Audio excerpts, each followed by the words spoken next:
Hi friends, welcome to social team பது channel. வெயில் பயங்கரமாக இருக்குல்ல ஃப்ரெண்ட்ஸ், வாட்டி வதைக்குது. இந்த வெயில் அதாவது ஏப்ரல்லே இப்படி இருக்குன்னா மே மாதம் என்ன பண்ண போகிறோன்னு தெரியல. அப்படியே எரியுது. எங்கே ஒரு பிளானும் பண்ண முடியல. வழிநடுகில் இந்த கடைகள் தான் இருக்குது, பார்க்குறீங்களா?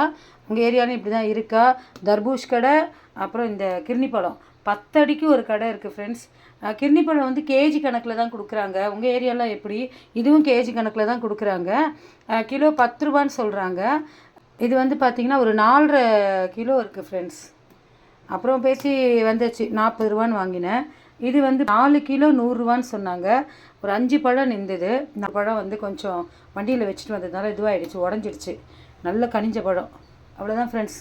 நீங்கள் உங்கள் ஏரியாவில் இப்படி தான் விற்கிதா? எனக்கு கொஞ்சம் கமெண்ட் பண்ணுங்கள். இந்த மாதிரி வாங்கினா இது லாபம் தானா?